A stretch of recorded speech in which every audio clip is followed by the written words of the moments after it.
I'd like to welcome everyone to today's show. Today's guest is Tim Salzano. Today we're going to discuss with Tim, his early life, what led into the addiction, and ultimately, his progression through recovery and creating the life that he has for himself now and with his family. Hey, good afternoon, Tim. Hey, good afternoon, Michael. How you doing? I'm blessed. Yourself? I'm doing all right. Doing all right. You look good, man. Thank you. I actually just got done jet skiing like 40 minutes ago. Awesome. Hey, so if you want, go ahead and get into your early life about what led into addiction, everything else, or is something else you want to discuss prior to, or No, we can start with childhood. This is not a problem. Um, so really, it started in high school, like ninth grade. No, not ninth. Sorry, I want to say 11th grade. Right when actually I moved to Jersey. I was just smoking weed. My stepfather's sister, so I guess my second aunt, my get like half aunt, step aunt, whatever. Anyways, so it's just smoking weed, and then I went back to the house. And I told my grandparents, hey, I'm smoking. They're like, oh, that's all right. Just let us know when you do it. Just hey, I'm gonna go smoke. Hey, I'm gonna go smoke. hey, All right. I don't want to cut you off, but to Yeah. kind of ask the question where it kind of goes in everyone's mind as well too, because a lot of individuals that are watching this now may have kids, or the teens themselves may be watching this and everything else too. So what led into the was it curiosity being met, or were there different like emotions or things that you were trying to mask, or try to cover up by smoking the weed? I mean, So that's by smoking, I was at first just trying to have fun. Like it was something new. Same with drinking, just trying to have fun. And then I started to realize I was forgetting things. huh. Yeah, exactly. I was like, what? What happened? So yeah, and then I was like, this could be a game changer. So I started smoking more and more and more and more and more. And one, I was like excelling in school. And two, I was just forgetting childhood memories that I just didn't want. Like flat out my mother. Any memory involving her, I just wanted to forget. Um, just moving around a lot, just wanted to forget. And then at a point, build up tolerance and weed wasn't working. So 12th grade, it just went to Somas. From Somas, it went to Xanax. From Xanax, it went to methadone. And I found I don't want to say a balance, but in reality, that's what it was. It was a balance. I was going to work, taking my time, doing this, doing that. Then I was just out getting high. So And now, so real quick, so with the jumping from you know one use to another, like you going to the somas, methadone, and everything else, was that so still you just having fun, or was that so much? Was it were there issues in the life that were now being presented that were just so much pressure is just coming on you to where you were really trying to find an escape, or was it still in the moment no, of wanting to have fun? no. At that point, it was so I was smoking weed with three individuals a lot of the time, and they were buying methadone, Xanax, and shit just for my grandmother. And it was kind of like, well, shit, my friends are doing it. Let me go ahead and try one of these. And then that was just pain went away, fucking thoughts went away, time just. One thing I noticed, I like getting high because it fast forwards time. It just it moves it, whether slowly to where I can enjoy it or fast to where I can avoid it. And with the somas, it was relaxing time to where I was just in the moment. I was having fun. I was relaxed. After high school, it got into like heroin, and that was just to blackout, everything. At this point in time, I already got hit by multiple cars. My grandfather passed away. You got hit by multiple cars? Multiple cars. So the first You play in two, traffic? yeah, actually, the first two was just playing in traffic. The third one was actually that was just a regular walking night home. That was before weed, anything of that nature. The last one was a night, and one of my friends, Pinky, actually, we got done smoking a blunt that had half a bottle of liquid promethazine on it. And it was about a gram. It was about a gram. And I went to Walmart. I picked up the Xbox Connect. I don't remember getting to Walmart, but I remember being in Walmart looking at stuff. Then remember being home, taking pictures on the Connect, and then just walking up the road, making a left towards Krauser's, and then waking up in the street to the helicopter to the hospital. Yeah. You would have thought I would learn after that time, let's stop with the drugs, but no, my face was fucking hurting all the time because all this just got ripped open. So I was like, I can use my good nostril for cocaine to just numb it. Xanax, methadone, and Summers were just right there. It was there. It's in the house. It's being sold. So, Yeah. how much of it was masking the physical pain of, again, the accident? How much of it was, masking the pain of, everything else in life? You know what I mean?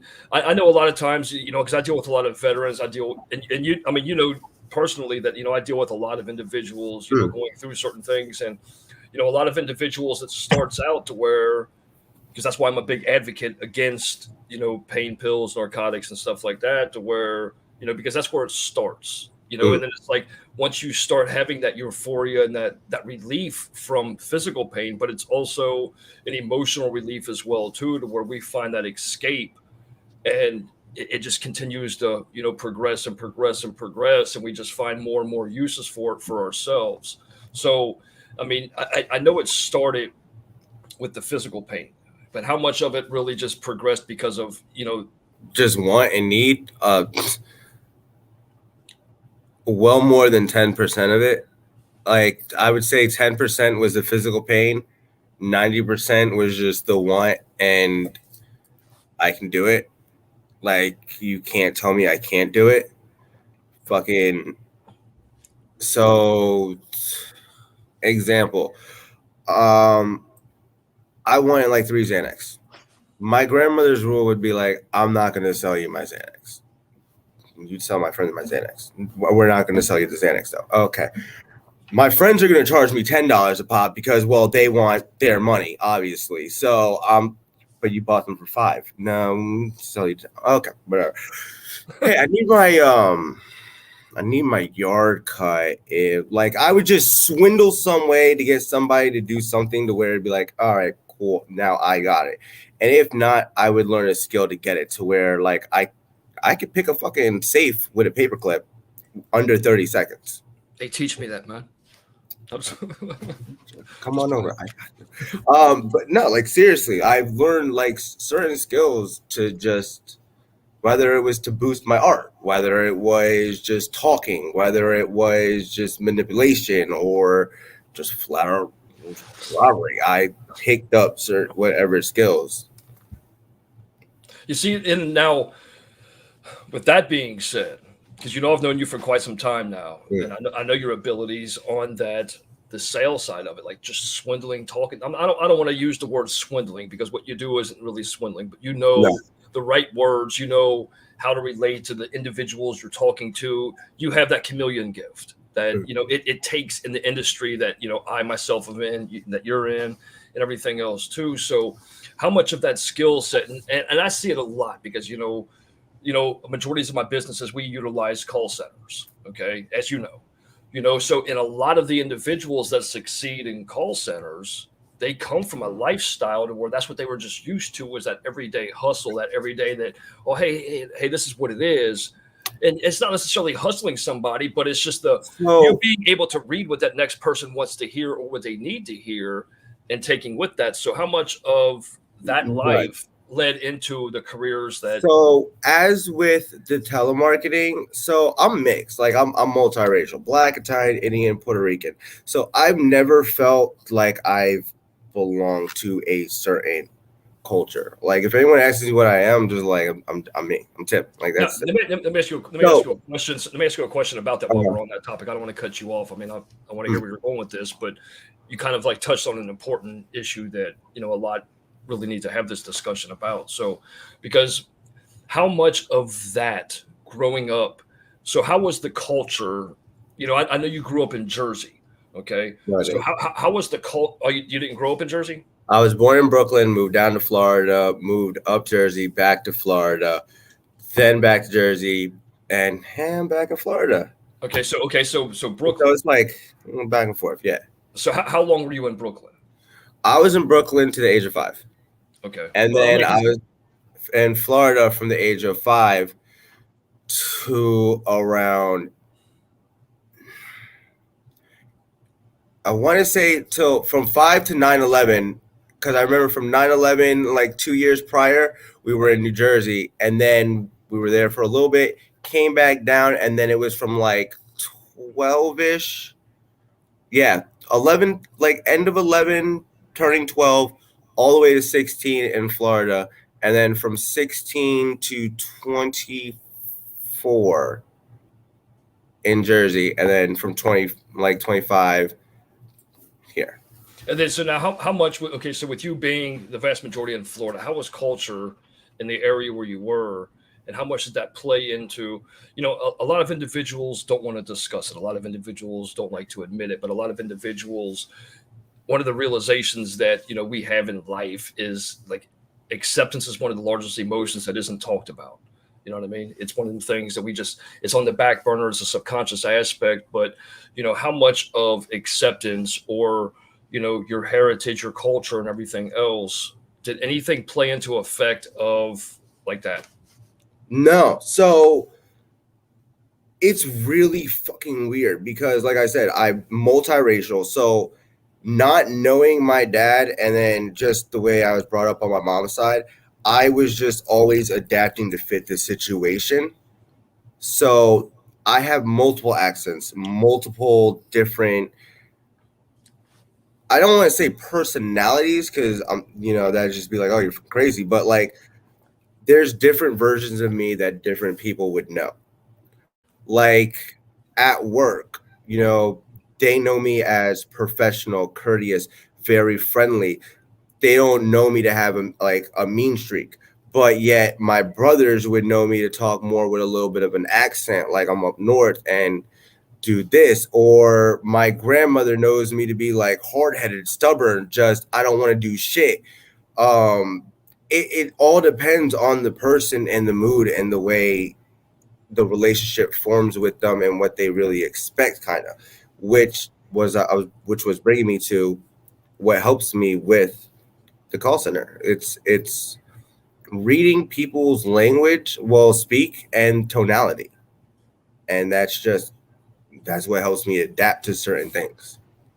As for the culture, I will say, from what I can remember, earliest memories, Port St. Lucie, Jensen Beach, great fucking place. So they're hard workers, but they like to lay back and they like to. It's a little vacation.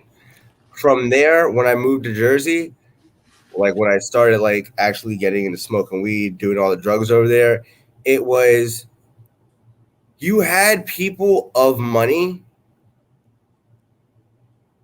Biggest example, one of my friends, Nick, 2-bedroom house, a very big pool house, and a own little clubhouse in the back. Dad had a red 1967 Corvette, a brand new car, and his first car was a BMW. Kid would sell weed all the time and be like, I gotta hustle. My parents don't give me nothing. Walked into his house one day, his dad was like, here's $50, son. But then you go down like 3 streets, like not 3 streets, but like 3 lights and make a left to like Winteringham. And then you got people that are actually on welfare. You got people that are actually like it's not projects like in Brooklyn, but it's a more urban area, you know. And then I come down here to Florida, and God, I fucked up coming back to Florida. It's just you have your dignified areas, which would be like downtown St. Pete, certain parts of Clearwater. Actually, like where I'm at right now in Clearwater, it's beautiful. We're right on the beach. Um, Orlando, certain areas of Tampa, like Ybor, especially if you're going on a weekend. You got the nice areas, but then you have like 66th Street North, right by the trailer parks. You have fucking um, what was a little place in Clearwater that's like right by the methadone clinic. You have like right by 46th Street North, which is just like homeless people just everywhere, and it's not the right environment. It's kind of culture shock too, because you're like, what the fuck? And then you cross an underpass and you're like, oh, okay.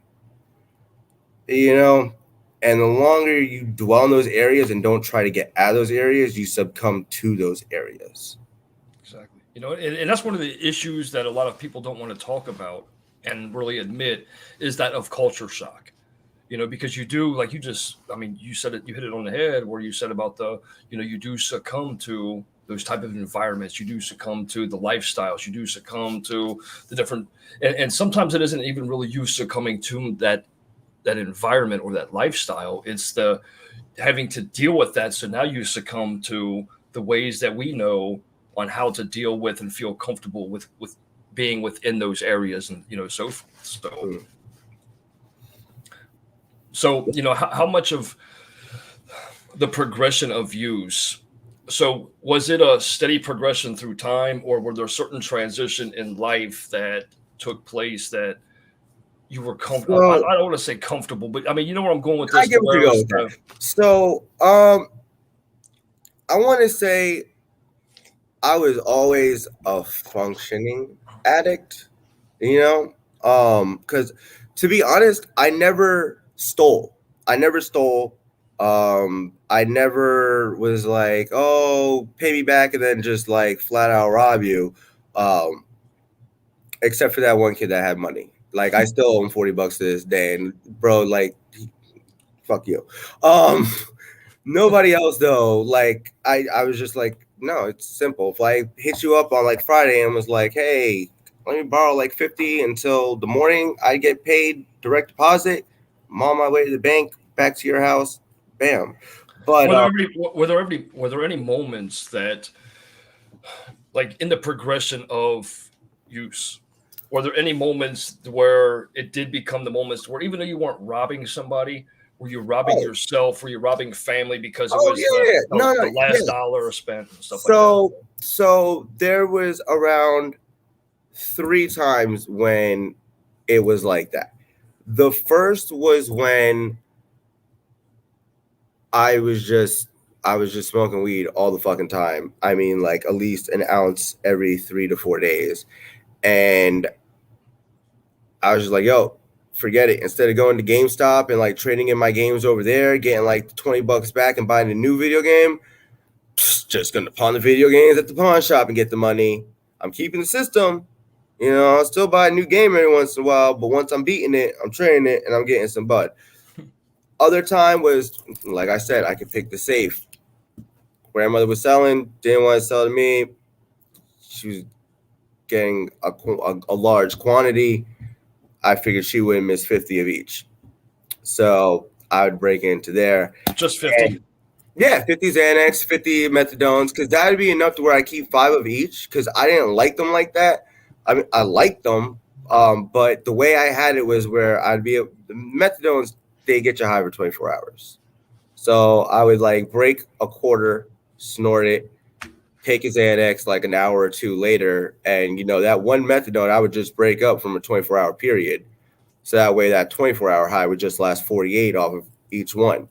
Um, but the rest I would honestly just go and sell for just weed or whatever the fuck I wanted. or I would just give them away.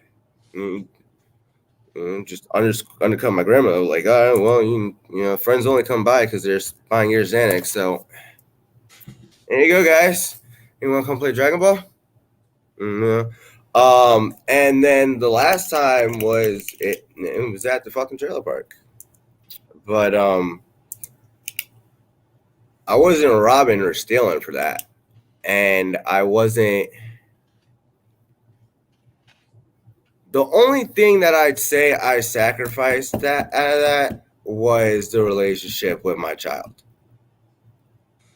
Yeah, I and that's one of the things that I want to kind of get into is, for the viewers and everything else. That's why I was kind of wanting to do this in a sequence because I want to go over a couple of the things that led into like the heavy use and what really triggered. Hey, you know what? This is the death of what I used, but I'm not. Because and that's why I wanted to trigger everything on this is because of the length of time is important of how long you were actively using. So that's why I really wanted to kind of start with your youth to no, be I able to, got have the viewers be able to understand, how long this was the normal for you. And it. then, Well, you see, it was the normal for about I had my kid when I was around 24, 25. So it was the normal for around 2 years.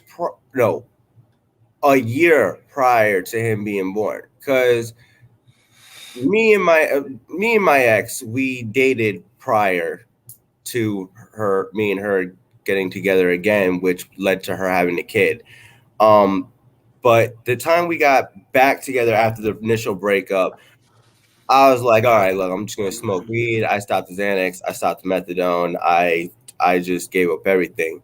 And then actually we moved down here to Florida, and I was clean, like good year, 2 years, just smoking weed. And was she we already in Florida or was she in Jersey no, and no, you brought her down here? we were in Jersey. We were in Jersey, and me, her, and the baby, we all moved down here to Florida, to her dad's house, and then we met some friends, and I tried ecstasy for the first time. I was hanging out with the guys, she was hanging out with the girls. Like I had a DD. She gave it the green light. I was like, "You sure?" She said, "Go ahead." I said, "All right." So yeah, and then we got kicked out of her dad's house. And then we got into the trailer park, and me and her started doing ecstasy every weekend, every fucking weekend. And sometimes coke.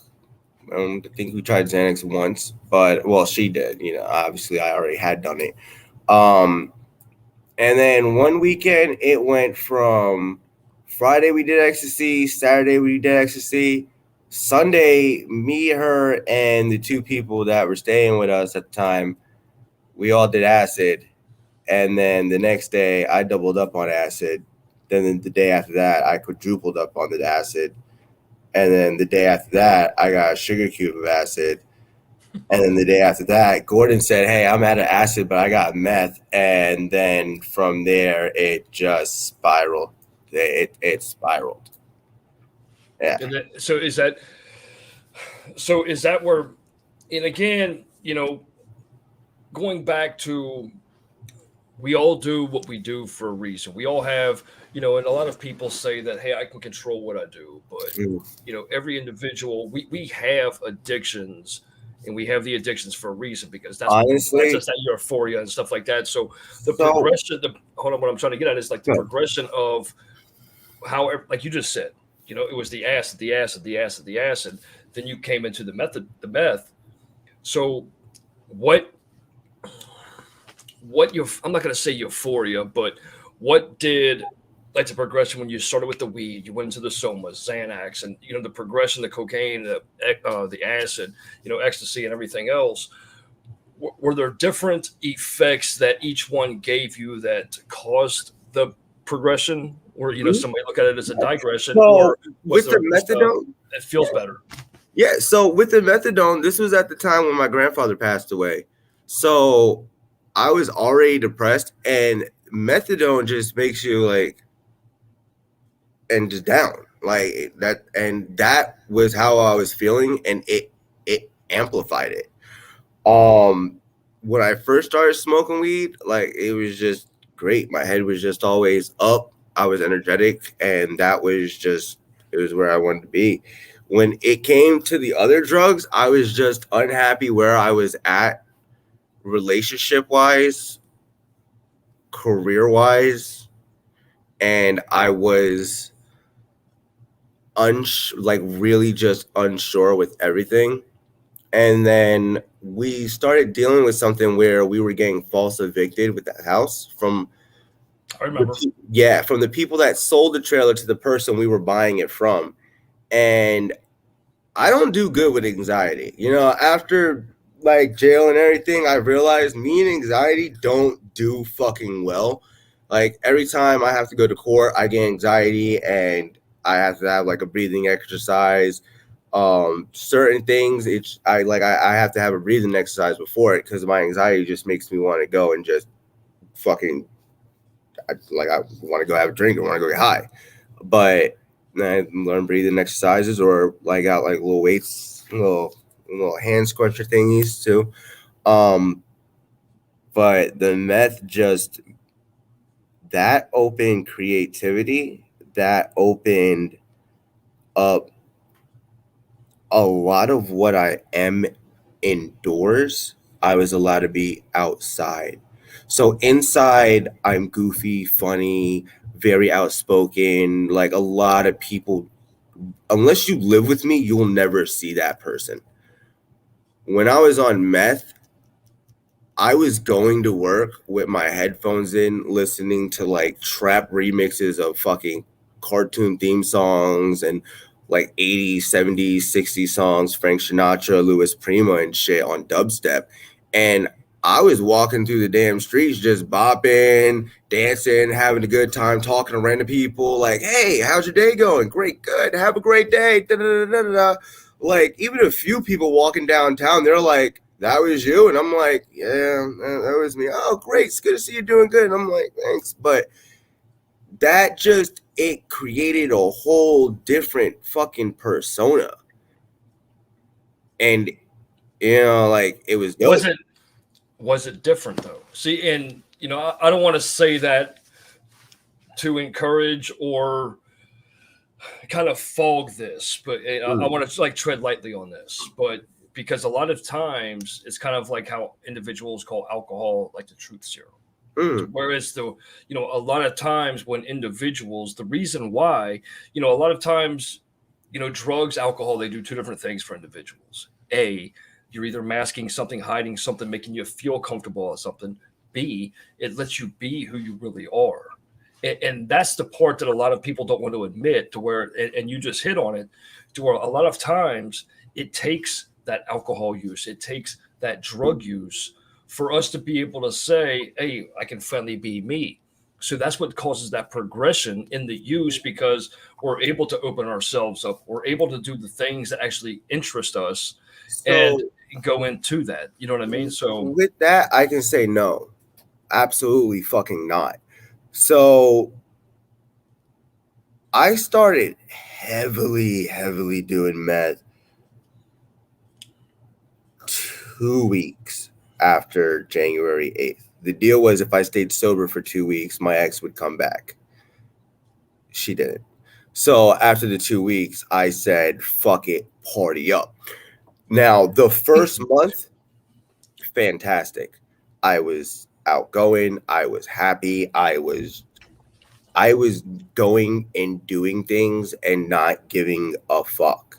Um, yeah, I was still blowing her up. Blowing her the fuck up, like nonstop. Um, but at the same time, thinking back on it, if I wasn't blowing her up, it would have been a lot more fun. I was drawing, just into conversating with new people, being able to just be alone and be myself. By the second month,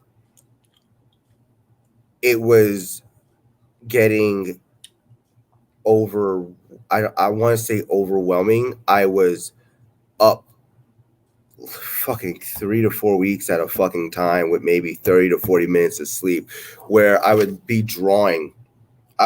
My routine would be, let's just say I just woke up. I would get on the bus. I would get up, get dressed, get on the bus by 6 o'clock, get to downtown St. Pete by 7:30, maybe 8 o'clock ish, depending on the bus.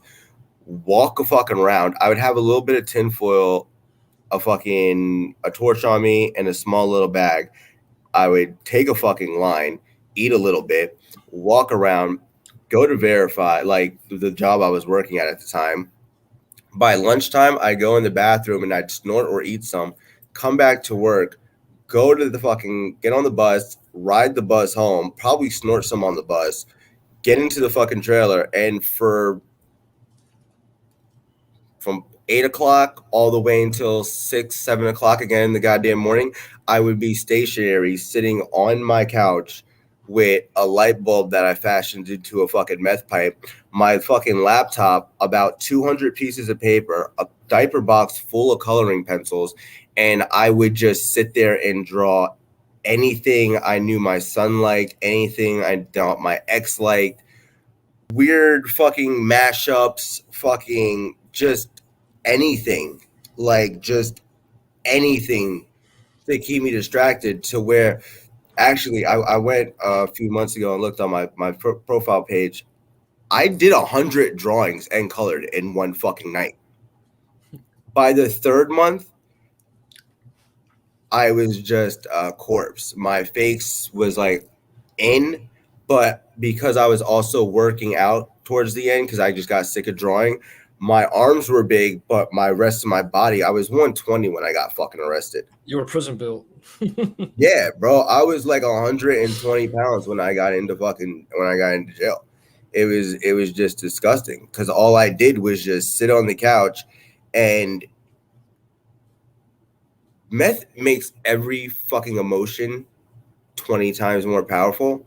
So when I'm angry, I was beating the shit out of my refrigerator. If one tear dropped, it became a fucking waterfall for like an hour. So just it was emotional fucking roller coaster all the fucking time. So when I got into jail, the first fucking 4 days, I just slept. By the fifth day, I just started blowing up my lawyer. By the third week, that's when oh yeah, that's when like the realization and everything set in, and I actually met a few prisoners in there who were just not prisoners, but inmates in there that were waiting to go to prison because this was during like COVID, and they were all like Mexicans, Spanish, Puerto Ricans, Cubans, and they sat me down, they talked to me, invited me in their Bible study, which I started getting into very seriously with them. And then as I was doing that, that's when I started watching and I started noticing everybody who was in there and like listening to what they were saying and how many people were like, yeah, when I'm getting out, I'm going to go do fucking meth again. And like, this guy is missing all his fucking teeth. He's fucking skinnier than I am. Fucking just all fucking tweaked out. Other fucking dude coming in all fucking like he just wants to do heroin and he's just a fucking transsexual cancer patient who's homeless, and I'm like, no, this shit has to change, like right here, And that's real talk, and because like in the title of this, when I was talking about what we're going to be discussing, because and again, I'm going to tread lightly because I know how some individuals take certain things, but because with addiction, there's choice, okay, and you always have both sides combating either side, okay. So just for complete transparency for everybody viewing and everything else too. So I've known Tim for quite so many years now, and worked with Tim. I've watched Tim progress. I've watched the digression, and I've witnessed family life. In fact, I married Tim, and and I've watched things progress, digress after that, and that's one of the reasons why I feel it's important to bring him on here because of the despite the tragedies that Tim has sustained through the course of his life, the progressions, the changes he's made, and everything else, which we're going to be getting into here shortly, I believe that it is vital for individuals at home viewing this to understand, how far down a path an individual can go. And sometimes it may seem like an impossible climb out of that pit that they just dove down into. But it is possible with the right mindset. And if Tim just described, as far as hey, look, that's not me, and that's why I titled this whole interview, The Death of Who I Am Not, because it's him being able to see everybody else and realize that, hey, that's not me yet. It may have opened up different doors. And, your drawings are phenomenal, by the way, Tim. Thank you.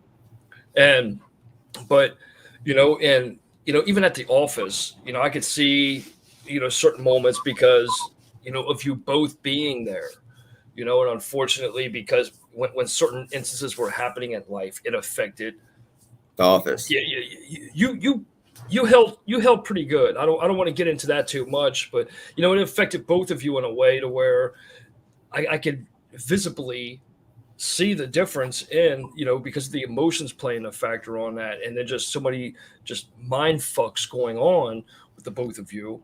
And outside of that as well too, I've known you outside of work, and and I know how much that roller coaster can be where you're just doing that steady climb because it's just tick tick tick tick tick tick tick, and there's really no rush there. Then all of a sudden that downward spiral is always like it's the down part's always the fun part, right? Yeah. And then climbing back out of that though, so it's and I know a lot of times it's we like to blame certain things in our lives, or we look back on the tragedies that we've sustained in our lives but it wasn't always it wasn't always a tragedy, but in the same sense, that's why I get into how far somebody was in their addiction prior to where they go through the course of life. Because let's just say when we met an individuals that I always say, like, hey, pick somebody up in a bar. Okay. I don't try to degrade, picking somebody up in a bar. I've known individuals that was a place that they met and they've had successful lifestyles and things like that. But in the same sense, when you have an environment of where you met your friend, you met your significant other, you met whoever in your life, even your business decisions, you know what I mean? That environment where you were in at that moment, when that becomes your lifestyle, was that really your lifestyle, or was it that fogged mind in the use of alcohol, drugs, or anything else? So then lack of drugs, alcohol, or anything else becomes absent, and you start seeing the real, let's just say, it becomes that reality check that just, comes in to where it's just like you just said, when you were in there and you were sitting there seeing all these other people like that, that's not me. And the same thing happens in real life when we're with our significant others, we're with our family, we're with our employers, to where it's like, fuck this. We have that, I don't want to say come to God moment, but it's the epiphany to where, hey, this ain't me. And it's just that awakening happens. And a lot of people see it like destruction, but how much of it really is destruction rather than the course that, hey, you know what? Sometimes we have to take those hard roads. Sometimes we have to, sit there and go hit the speed bumps, the potholes and everything else that may lay in the way to lead us to where, we can now sit to where normal life is that drug. Normal life is that euphoria. Normal life is that high. So how much of kind of what you just said as far as the seeing the other people, how much were you carrying or storing or kind of just playing the role in the moment, like led up to, hey, where I want to be, and this is how I'm going to progress forward now? What was the awakening moment? Was it that moment when you were sitting there seeing everybody else, or did you have an awakening prior to that, and then that solidified it? I had multiple awakenings. I just chose to like fucking ignore them. So like when my ex left, there was an awakening, and I stayed clean for 2 weeks. I was like, yo, I want her back. I want the baby back. Like, I want to be part of my kid's life. I got dicked around, and then I was like, well, fuck you, fuck me. I'm going to fucking, there's no fucking point, right? Like, if you're not going to hold your part, I'm not going to uphold my part. I mean, I'm having fun doing this shit. If you're just going to be doing this anyways, I'm going to do it. Fuck you. Hey, time out real quick. Hmm.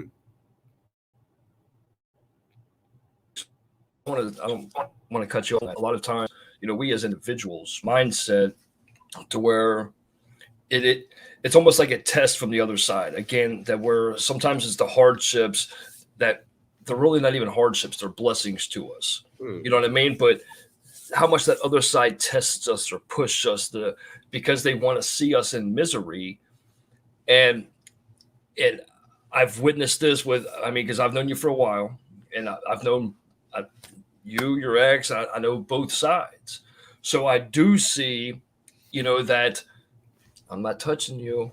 I'm not touching you. Oh no, I'm not touching you. But yeah, it does leave in the progression because I know the games that have been played. So I know how much you not seeing little Timothy has played into this. So that's why I want to touch on this as far as I can touch on that right now. So like that was happening a fucking lot. Yeah, like I'm no fucking saint. Like what? I know it's hard to believe, right? Right. No, like I'm no saint. Like everything that I've done in my past, like I admit, like I robbed my grandmother's fucking Xanax and her methadones. I haven't gotten a chance to admit it, but I cheated on my ex at one point. I put her in a bear hug at one point, which she said was a chokehold. I stabbed a knife down and slit my hand. I have slit my wrist. I have committed suicide multiple times. Not committed. I have attempted to try suicide. Like I had a month spree where like every week I went home and tried a different way of killing myself, and it just didn't fucking work. But there was times where I would play on her and she would play on me. One of those times would be she fucking goaded me in, and I was like, what, you want me to just kill myself? Like, you know, this is what I'm doing. And she was like, go ahead, go get the knife now. So I got the knife and I took a picture. And I'm like, this is what you want? And she called the police to try to get me fucking hospitalized. But then it would be reversed, as in, I don't know, there's so many fucking different explanations on my end. Just still like the bear hug or the fucking slamming the knife down, fucking, like that type of shit. Threatening to beat the shit out of her parents, like if they whitewashed my kid, which, to elaborate on that, I meant like I was playing basketball with my kid at one point, and I was like, no, NASCAR, like that's not necessary in my eyes if I'm playing a basketball game with him, and that to me is whitewashing. I have no problem with NASCAR, no problem with the kid learning NASCAR, no problem with the kid learning country music and everything like that. But if you see that I'm doing an activity with him, don't come up and be like, hey, no, NASCAR. I think that's, understandable for most people. But still, so there was the egging back and forth. And with that, I mean, like I said, me and anxiety don't go very well. And at the point, me and emotions didn't go very well either. I will say, jail, if you fucking sit there and you take all the resources, we'll teach you how to fucking handle all of that. And especially when you're in a cell with 3 other men that are just fucking assholes, and if you throw hands, either you're going to get your ass kicked or you're going to spend more time in jail. So you got to learn how to control your shit. Got lost off track on that one. But for the egging part, it does go back ways, and it would just make me want to go out and be like, fuck it, I'm going to go smoke. So now I do want to touch on that real quick because, again, going back to culture, okay, to where whitewashing, because it does happen. It's not talked about. It's not even really addressed as it should be addressed, really. Mm, Because when, like, and especially in today's culture, in today's society, to where you see more of, multicultural relationships and everything in that aspect, to where, one side of the family does have their viewpoints. And again, going back to, you know, ancestors and things like that, mm, parents, grandparents, of what somebody's viewpoint on is what is right, or how they see their kid growing up. And a lot of times with, hobbies, interests, even religion mm. is forced on children, to where it's that, hey, this is going to be the way it is because this is our culture, this is our, you know, upbringing. Mm. To where when you have that cross culture, to where it's the, oh well, no, they're going to do this, to where, a lot of people don't like to talk about whitewashing, the white privilege, all this other stuff that, really does exist, but individuals don't want to admit it, they don't want to face it. And especially when it comes to relationship, it causes a big tug of war that causes, like you just said, that anxiety, or the, hey, look, I'm not trying to force anything on my kid, I'm trying to give my kid what is the best for him, or giving him the options to see both sides of it. So how much of that played into, like, you feeling restricted, which creates that anxiety, which then creates, the feeling to use, or, to kind of Yeah. shelter So yourself.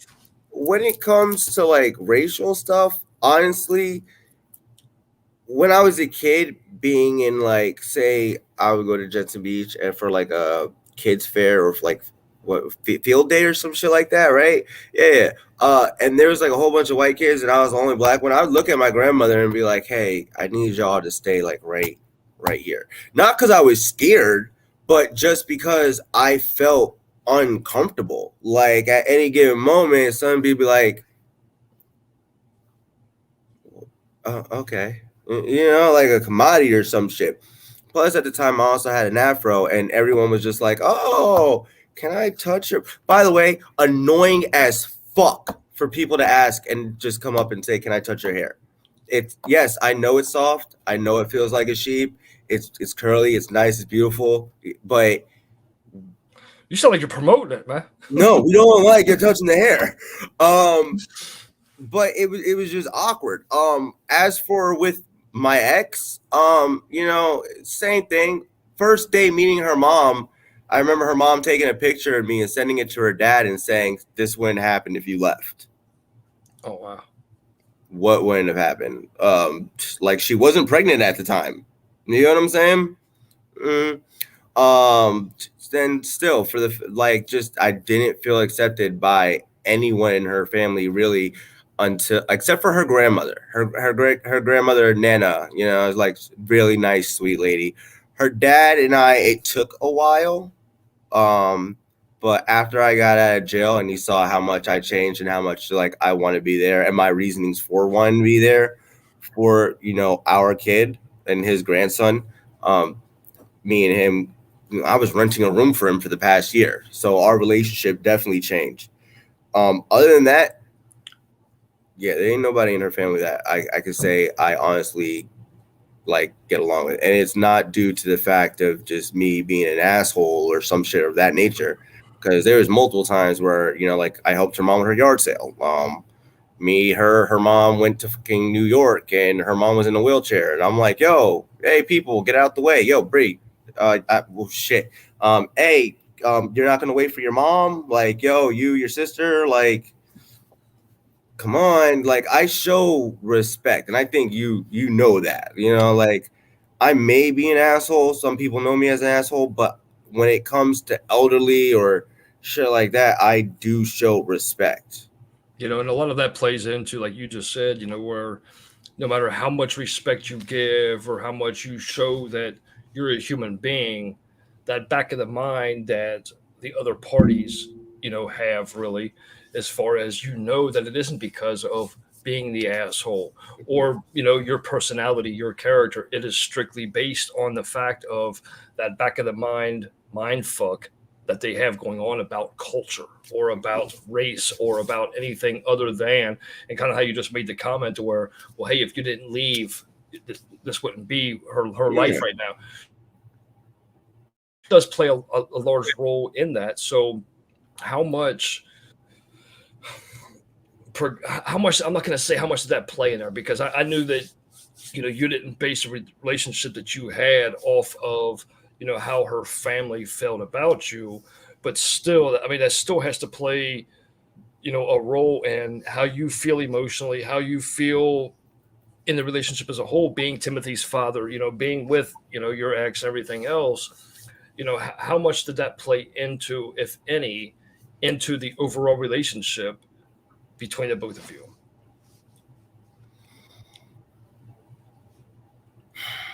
To play a lot, man. Because So it's, and the reason I'm asking this, because I do understand, because of my role, what I do with individuals and things like that.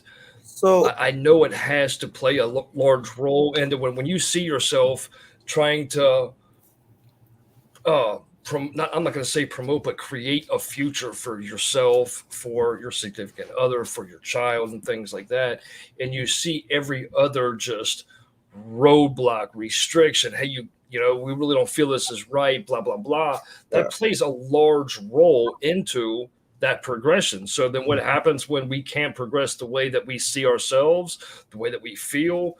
It we don't have any other avenues to deal with that. You know what I mean? So when it comes to finding new outlets now, um, I don't do what I used to do. Obviously, like when I get too anxious, pissed off, I don't go smoke fucking meth. I have my medical card, so I smoke a joint every now and then, you know. But my main thing now is just I just make myself look good. Me and my definitely help with my girlfriend. Like she's just like, hey, you know what? We're going to where are we at right now? We're going to Sand Pearl Resort, Clearwater Beach. I booked us 2 massages and I bought red touch jet skis for the day. Or fucking she'll come and pick me up from work and she'll have like a fucking 200 pair of fucking Vapor Maxes for me in the fucking car. Or if like I'm really upset, like I'll be at work, fucking good example. Fucking Wednesday, I, had to go to court, fucking told my ex, hey, child support's gonna be late. Day afterwards, I hooked her up and I'm like, hey, I'm sending 3 packages. Where's child support?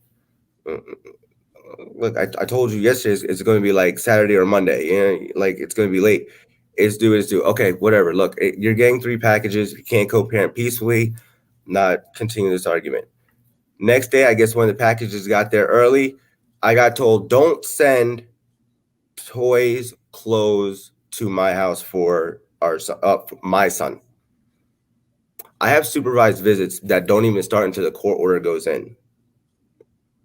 I thought this would be okay. Keep them at your house for him.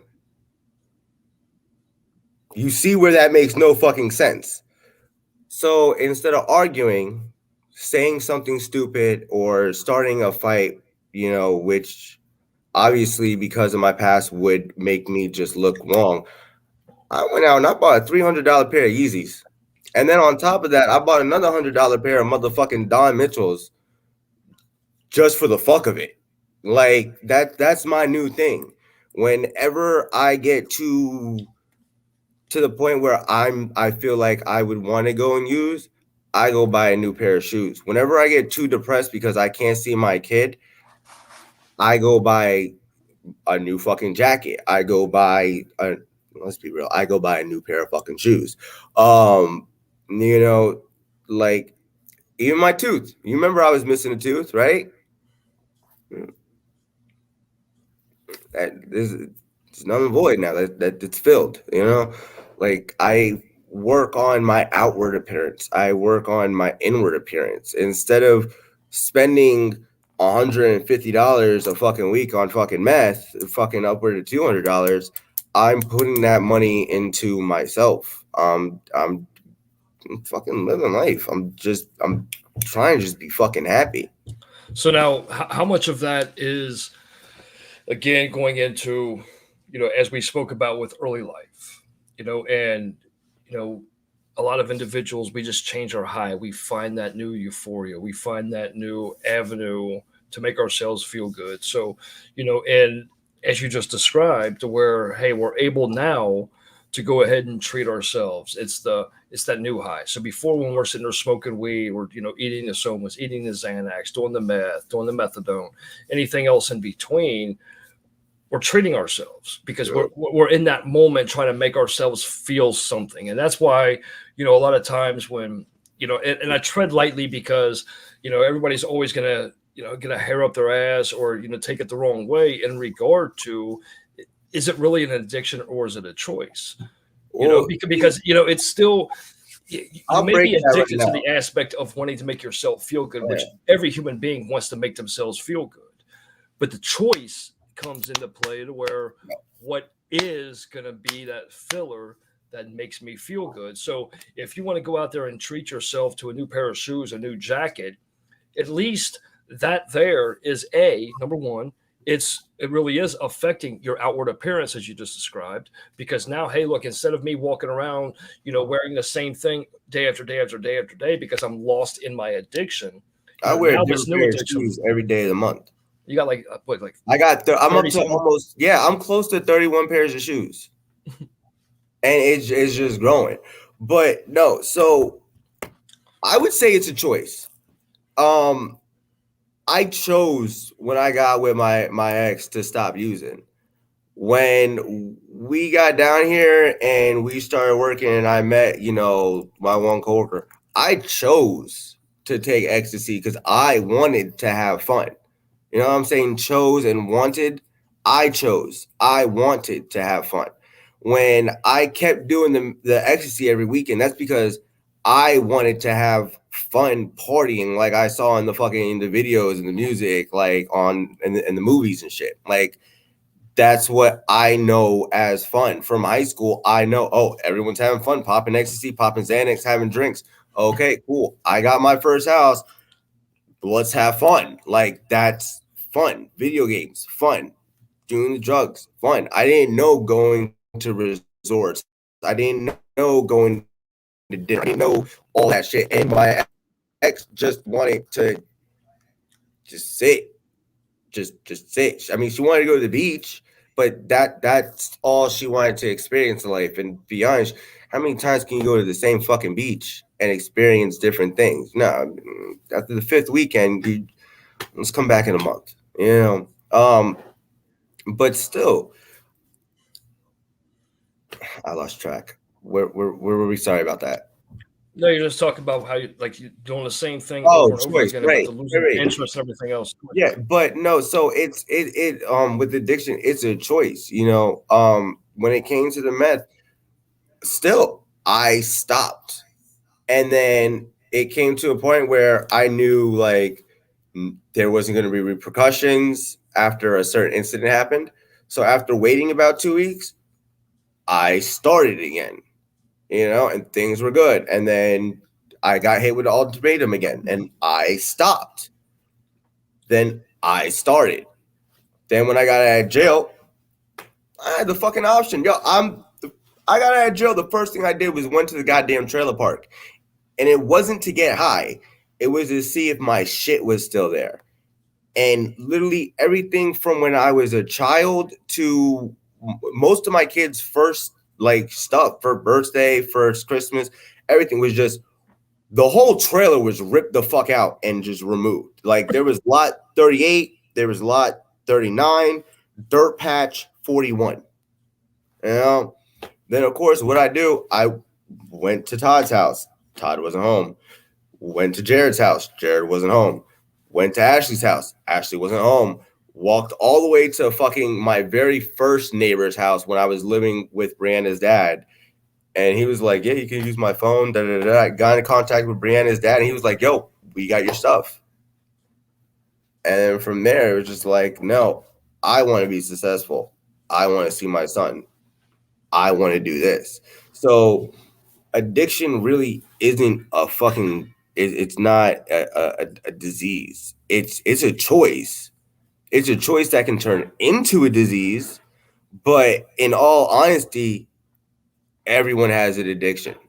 People who wake up and they have a cigarette in the morning, people who go and have coffee every fucking day, people that have to fucking go out and buy new shirts or new shoes, people that want the new fragrances, people that have to stay at work or have to overachieve at work. There is something everybody's addicted to. Shit, if you go to fucking what a bagel every day and get a fucking everything bagel every day of the week, sorry to tell you this, my friend, you're addicted to everything bagels.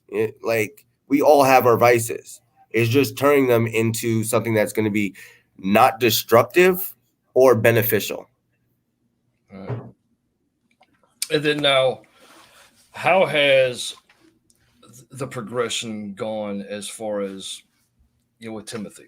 Okay, so I know a lot of you wanting to see your son, not just see your son, but be more involved in your son's life, and because again, that exposure is vital. That a lot of parents in the world really don't understand.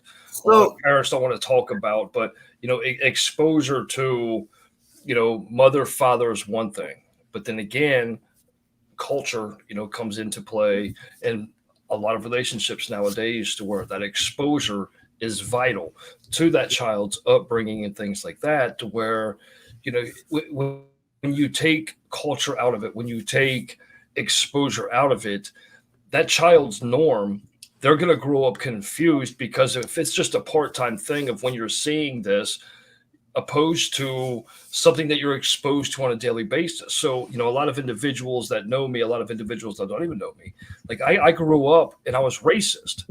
I was racist because of that aspect, to where there was no exposure to anything else. It was the norm. It was the, hey, this is the here and now. This is what is normal. This is the accepted environment. This is the accepted culture. This is the accepted everything. So then when that exposure comes in, it's just like, oh, hey, what's the big deal? It does become a big deal, because when you take that other aspect out of life, or out of what the norm is, it not everything is, it has to be racist, but in the same sense, when you have that lack of knowledge of that other side, or that other demographic, or that other presentation, there's a blind ignorance that gets instilled. And especially when you're dealing with children that are blocked from, or held from, or restricted from the other parent, or the other parent's environment, the other parent's culture, the other parent's presence. yep.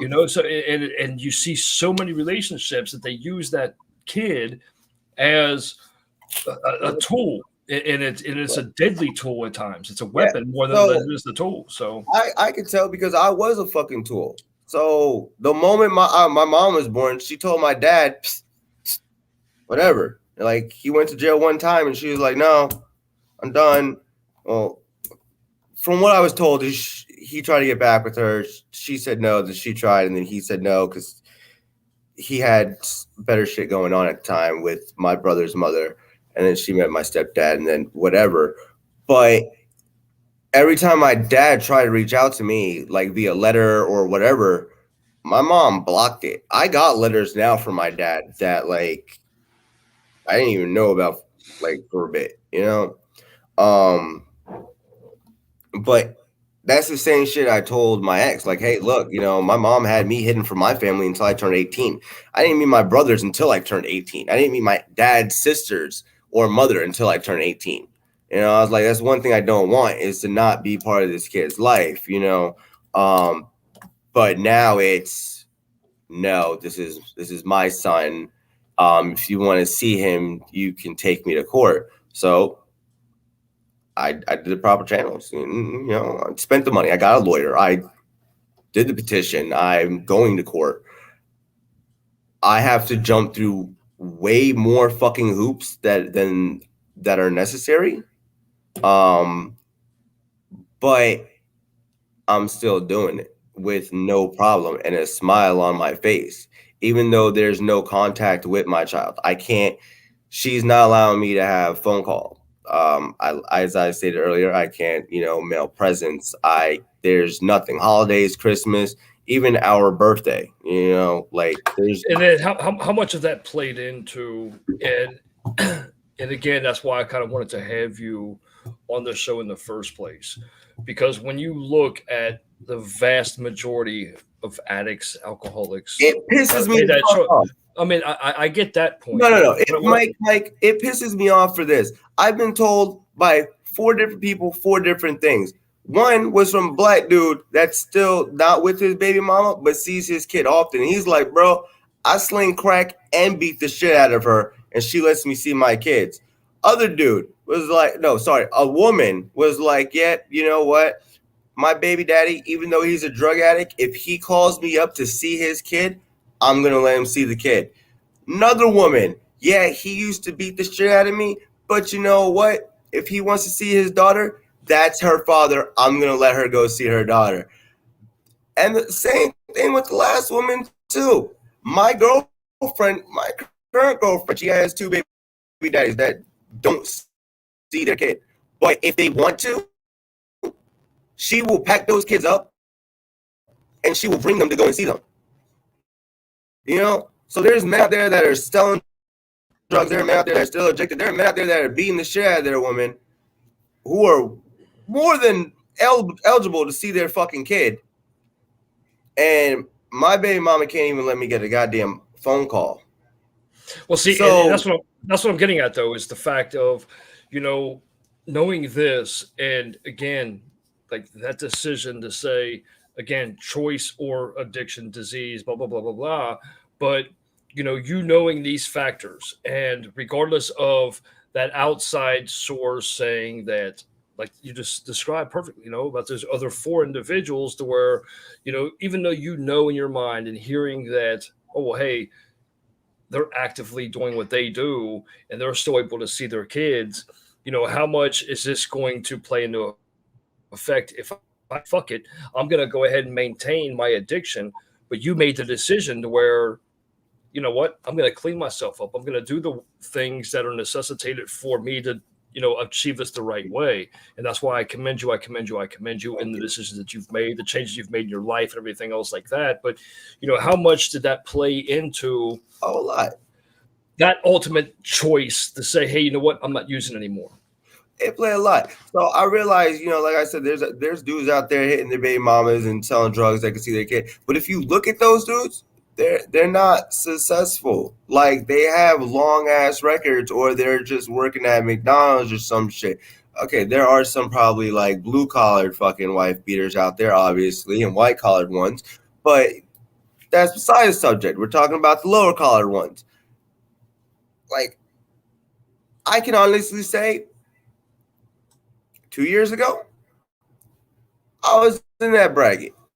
I was making $10 an hour. I was not physically, but I was mentally abused, like verbally. Yeah, I'd yell. It'd be a shouting match like a motherfucker at the house. What? But yeah, all the time. No, but there was never no calls of domestic. But still, it. Excuse I me for just one knew second. that I wanted to be better, so that way, by the time I went to go and see my kid, there wouldn't be no reason not to let me. Like I wanted to be financially stable. I wanted to have a house set up. I wanted to have just a straight clean piss. Like I wanted no flaws or nothing that could be used against me.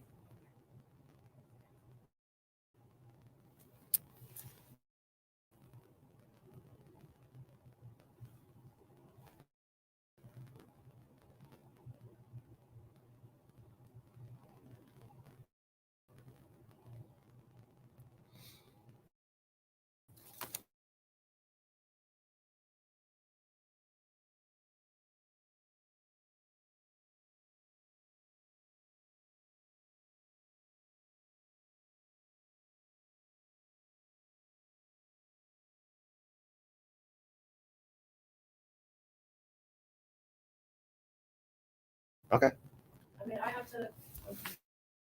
It's almost 5:10. What time is it? 5:30. Okay. So come over here while he's not on there, so I can bring it over here. Can't see.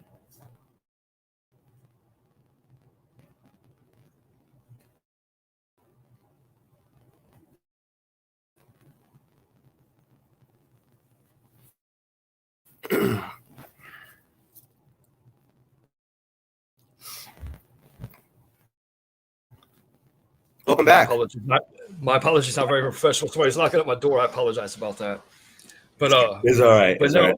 no. I mean, I get it though. I mean, because again, how much of the verbal abuse? And that's the beauty of you being able to recognize that, because that's key to anybody's growth. That's key to anybody's progression down the right path, rather. But a lot of times that emotional abuse that that we put onto other individuals, how much of that was because of your own emotional abuse that you were sustaining, that how much of it was more of a lashback rather than it was just you saying spiteful things or anything else like that. How much of it was just a bitter retaliation towards the lackings or the provisions that you were not being given? So I'll be honest with you. The verbal abuse really came to the last 4 months of the relationship when I started heavily using. And retro, like with hindsight and like looking back, it was just because I was unhappy. I was just done. I really did the marriage because of our son.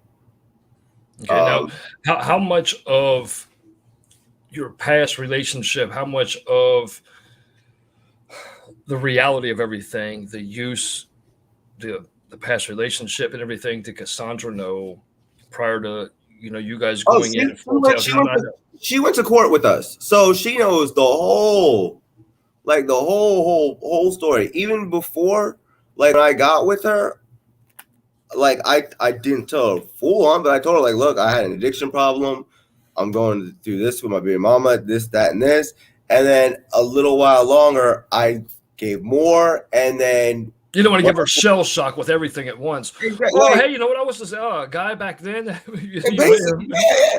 But I showed her the pictures and everything, and she's like, wow, the whole transformation is just, you don't look like you. And that's the beauty of, again, like me knowing you for the course of time that I've known you. I mean, and then even during that course of time of me knowing you, you did share a lot of your personal life that you didn't have to share with me. Mm-hmm. You were open about a lot of the different things. And then, again, even outside of like the office or outside of work and things like that, us interacting, but, and you shared a lot of your life with me. So that's why, I can sit here today. I love having this conversation with you and be able to look at everything in an unbiased sense, to where we can have this discussion, because I've seen the digression, I've seen the progression, and I've seen to where you are today. And I'm fucking so proud of you, and I can never say that enough.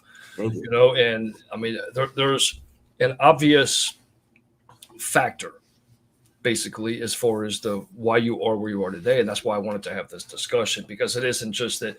I mean, a lot of us, we wake up and we just say, hey, I don't want this for myself. I myself, a lot of individuals that do know me, they know the digression that I put myself through. Steve Jordan was a large, and Sonny Lloyd, they were large factors in the reason why I'm alive today, why I'm able to do this today, why I'm able to succeed today, and things like that. So, because we all have that changing factor in our lives that push us above and beyond. And I know that, little Timothy was one of those, and I've also seen, how much success you've tasted, how much the progression of that success has taken place, since, you've been with Cassandra, and the happiness that, because, a lot of people wear smiles. Yeah, let's bring her on real quick. Yeah, because she has like 15 minutes with us until she goes and gets her massage. Okay, so just real quick. So while one's talking, one mute their microphone. That way the progression over the background, the back feed is actually going to come in or anything. Yeah. I fixed that. Sorry. No, it's good. So, but I mean, it's important because you know that I do a lot with suicide. You see that shit? Yeah. Hey, you've came a long way, bro. But it's not. But I mean, it is important. It is important though because I deal a lot with suicide prevention. I deal a lot with PTSD. I deal a lot with individuals that go through life. And a lot of individuals wear smiles on their face, but a lot of those individuals wearing those smiles really aren't smiling. They have no reason to smile. It's just oh hey, yeah, I'm here. Yeah. But I've seen it in you. I've seen the transitions, and I've seen true happiness be instilled into your life. And I know, Cassandra, that you're a large part in that. So, hey, Cassandra, welcome. Hi. How you doing today? Good. And then now, how much of like Tim's struggle did you have to absorb in the course of the beginning parts of the relationship and everything else too? A good portion. A good portion. There was a lot. He had a lot of emotional troubles, in the beginning pertaining to the situation with his son and his baby's mother and stuff. So. And then now, did that have play any role on? I mean, I know you accepted Tim, open arms, everything else like that, but how much was any of it? I mean, we all face struggles in the development of who we become and things like that. But how much of in the beginning was any of that a hurdle, a roadblock to what? As far as the progression of the relationship? I mean, it's the. I wouldn't even call it a hurdle. I would call it like a whole entire mountain. I mean, it took work on both of our parts to make it work. And then, so how much of Tim, how much of the background, how much of baby mama drama,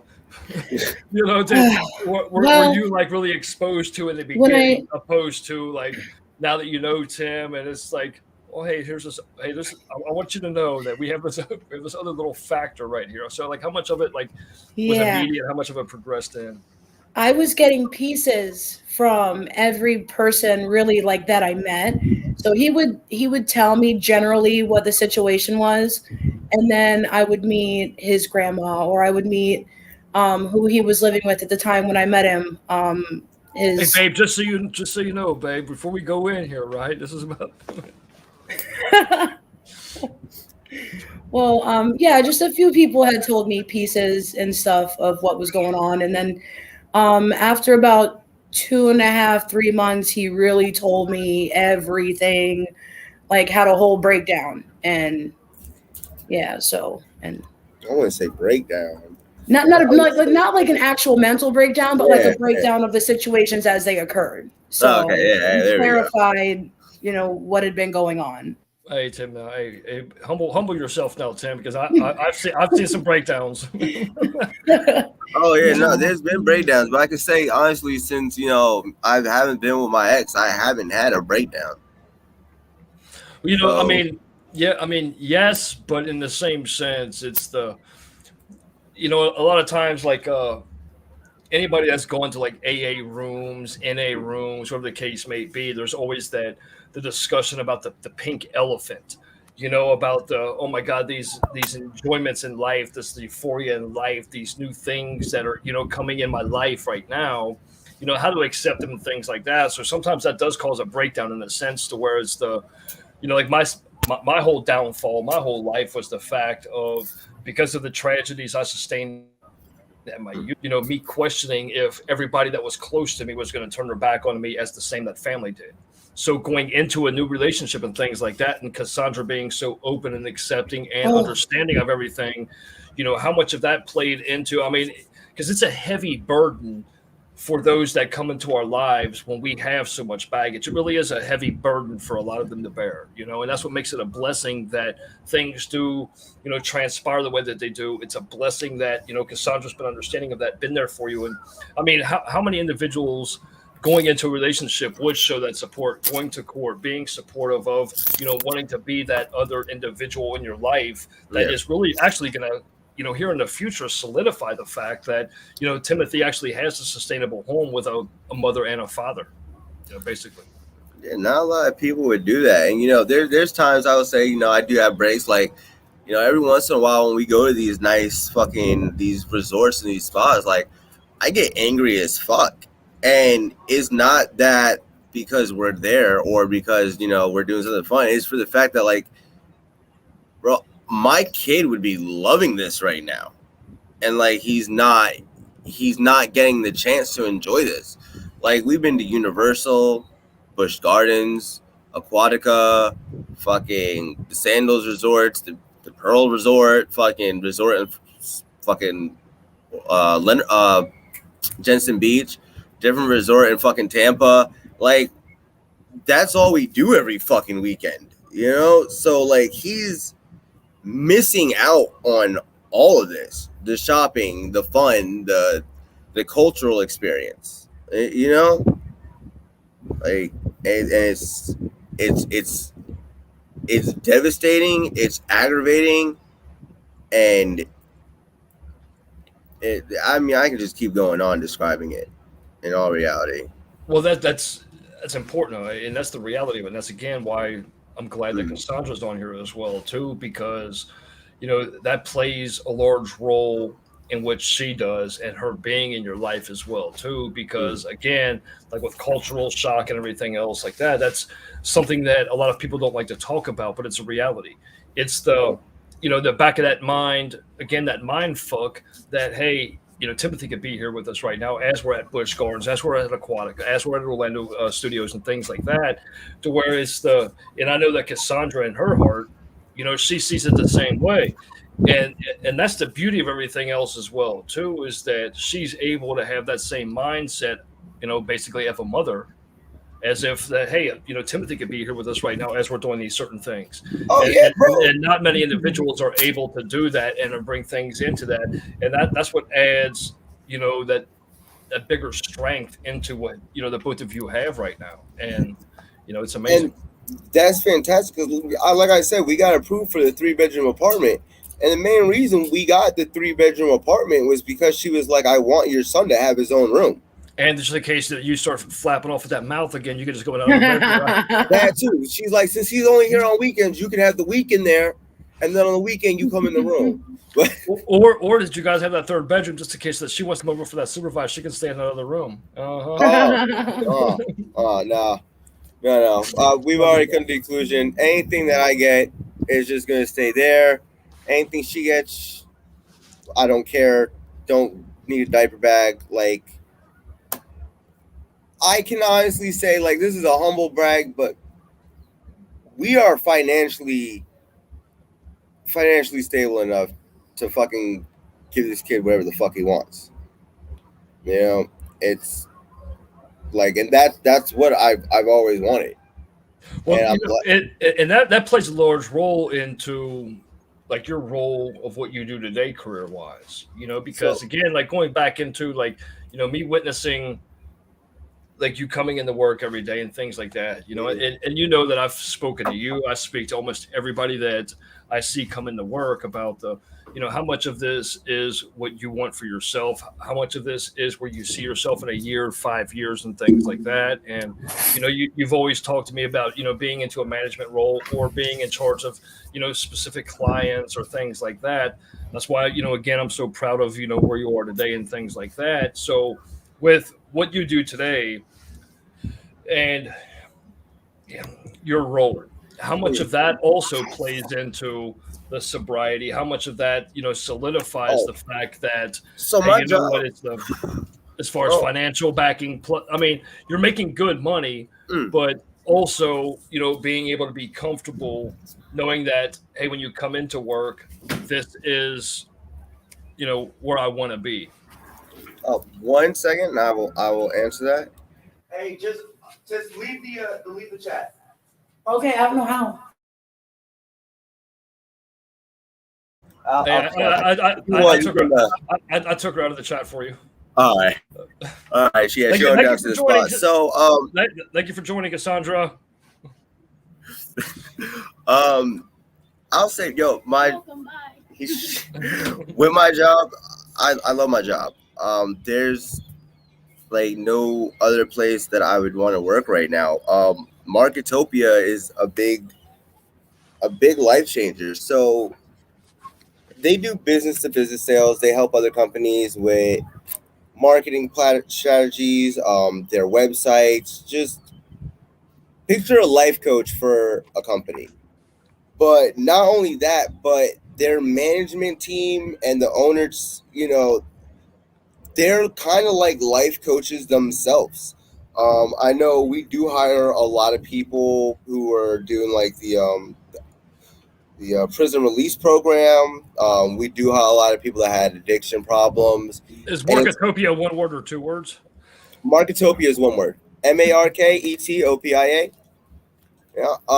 And they hire a lot of people with like who had addiction problems. A lot of people that want to change, their life around. They have 5 core values, which is live the brand, golden rule, treat one the way you'd want to treat the other. Um, one team. What's the other one? Goal driven, and I'm probably gonna get chewed out for this, but I cannot remember the fifth one right now. But it's a family there. Like they have the culture crusaders, make sure everyone's happy. The owners every once in a while they cut the company down for like an hour. They talk and celebrate everyone. They celebrate promotion. They celebrate raises. It's a loving environment, but at the same time they put on a lot on your plate, and it's not to make you break down. It's to make you grow faster and grow just career wise. You know? Well, see, and a lot of that too, though, is actually kind of driving you to focus on the clients that you're dealing with on a daily basis. A lot of times that I know employees, they feel stresses about, the expectations of a set employer, but a lot of times that those expectations of that employer, because me, I have those expectations a lot of times, but it's because I want the expectations from my employees so that my clients that you're dealing with, or their clients that you're dealing with, are being provided for at the highest level. So I mean, I do understand that, and I know that you understand that as well too. So No, I. So when I was working with you, I did understand that. It was a script. It was every patient was the same thing. It was what medications are you taking? What's your height? What's your weight? What are you allergic to? This, that, this, you that, got this, beautiful that. eyes. Thank you. Right? It was basically all same shit. With this though, I'm learning about what's hurting your company. You know, I'm trying to find a solution to help you build your company. Not only that, we have like peer meeting groups where CEOs will come down and they'll meet with their callers, and like I'm rubbing elbows with like CEOs of major companies, which is far from anything I saw myself doing 2 years ago. But it's great because like now I have them asking me questions like, hey, what would you think if I did a web show? Or hey, have you read this book? Poor Dad, Rich Dad.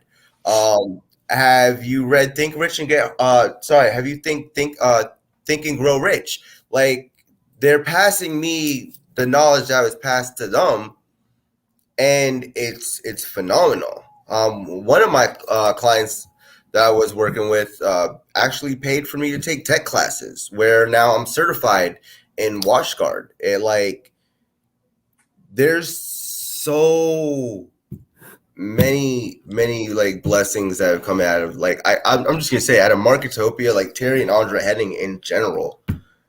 Uh, like I just can't thank them enough. And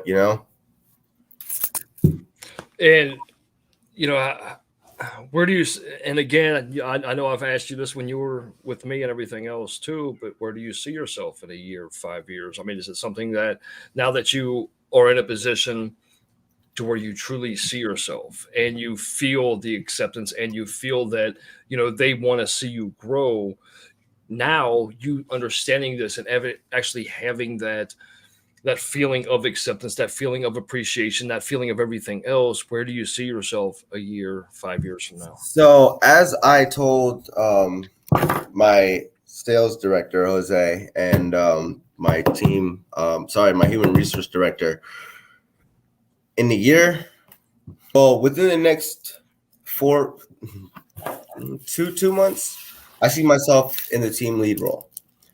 Within a year, I see me.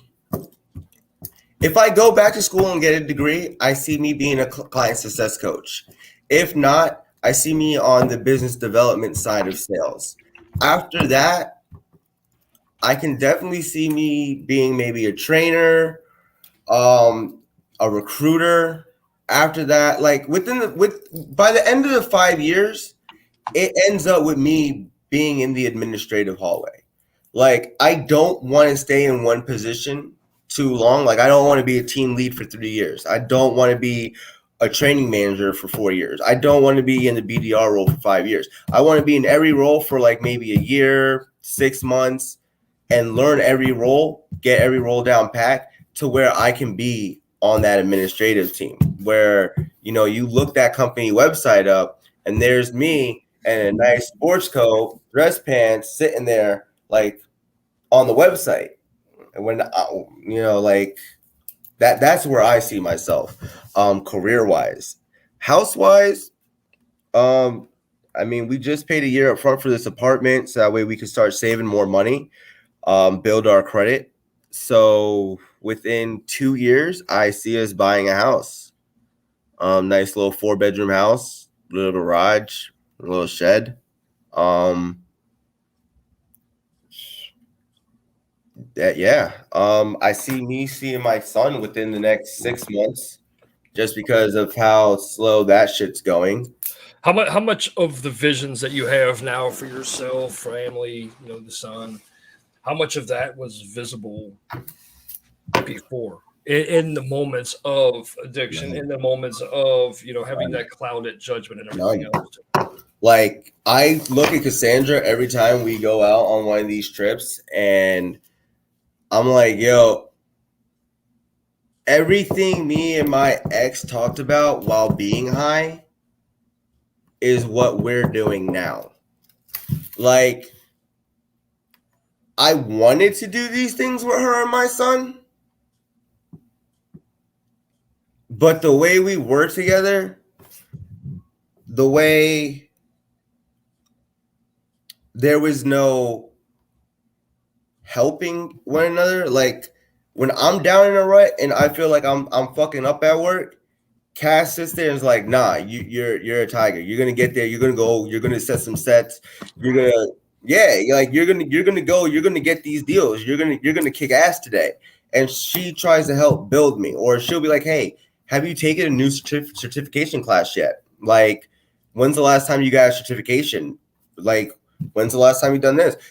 Why don't you get your boating license today? I got my fucking boating license today.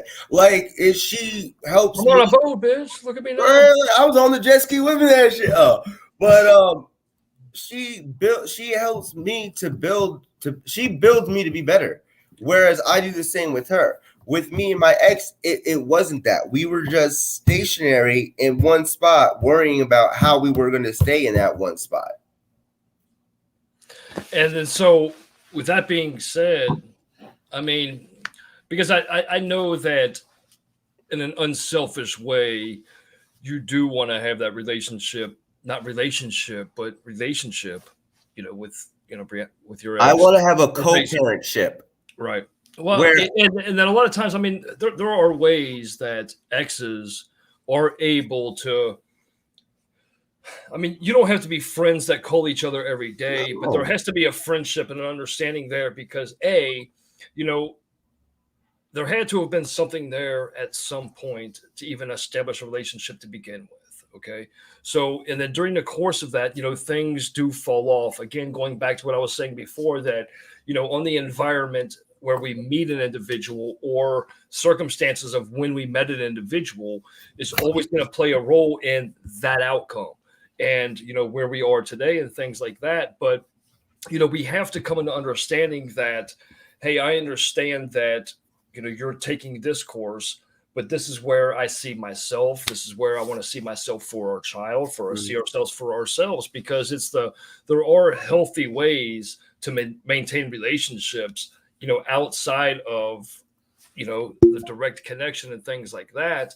But when and you what you just hit on to where when the other party isn't really for us. I'm not gonna, and I don't want to say that in a negative way to where they're just completely against us, but when that daily No, add when I in say they're not reciprocation for not us, going I to them. mean they're not your right. Okay, so I don't believe in soulmates.